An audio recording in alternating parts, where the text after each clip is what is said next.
ச்சே, யாரு முகத்துல முழிக்க கூடாதுன்னு நினைச்சிட்டு இருந்தனோ நேத்து முழுக்க அவன் மூஞ்சியே பாத்துட்டு இருக்கிற மாதிரி ஆயிடுச்சு.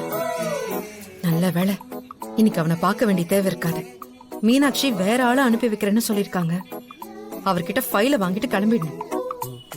எங்க இன்னும் யாரையும் காணோம்.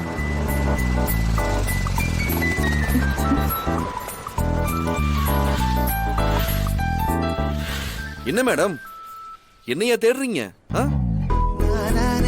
என்ன மேடம், நாம 2 பேரும் அடிக்கடி மீட் பண்ணிக்கிறோம்.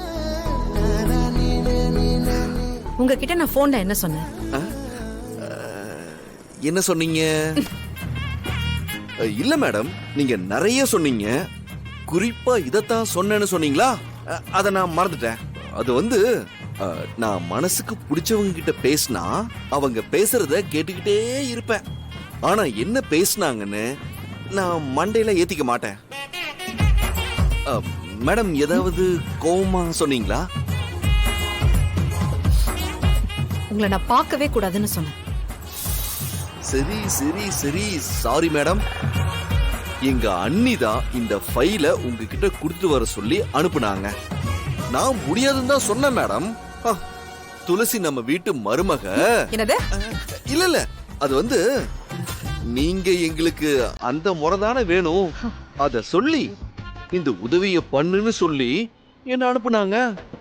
இப்ப நான் போக மாட்டேன்னு சொன்னா நமக்குள்ள ஏதாவது சண்டையான்னு கேட்பாங்க. அந்த கேள்விக்கு நான் பதில் சொன்னாலும் தப்பா இருக்கும், நீங்க பதில் சொன்னாலும் தப்பா இருக்கும். அதான் நானே வந்துட்டேன். சரி, ஃபைல கொடுங்க, நான் கிளம்புறேன். என்ன மேடம், கொடுக்காம நான் எங்கேயாச்சும் ஓடவா போறேன்?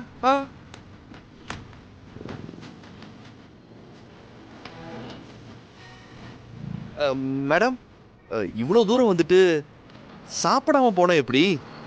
பக்கத்துல ஒரு நல்ல ஹோட்டல் இருக்கு. ஃபைல தரீங்களா இல்லையா? எனக்கு ஆபீஸ்க்கு டைம் ஆச்சு. ஆஹா, கோவம் அதிகமாகுது. வெற்றி கொடுத்துட்றா.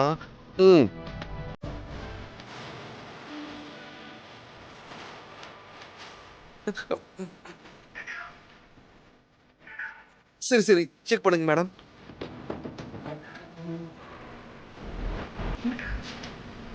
அதான் கொடுத்துட்டீங்கல்ல, கிளம்புங்க. என்ன மேடம், இவ்வளவு தூரம் கொண்டு வந்து ஃபைல் எல்லாம் கொடுத்துருக்கேன், ஒரு தேங்க்ஸ் சொல்ல மாட்டீங்களா? இல்ல, நான் எதுக்கு தேங்க்ஸ் சொல்லணும்? மேடம், ஃபைல் கொண்டு வந்து கொடுத்துருக்கேன்ல. நான் சொன்னேன் அவங்க கிட்ட கொண்டு வாங்கன்னு. அப்போ நானே ஏதோ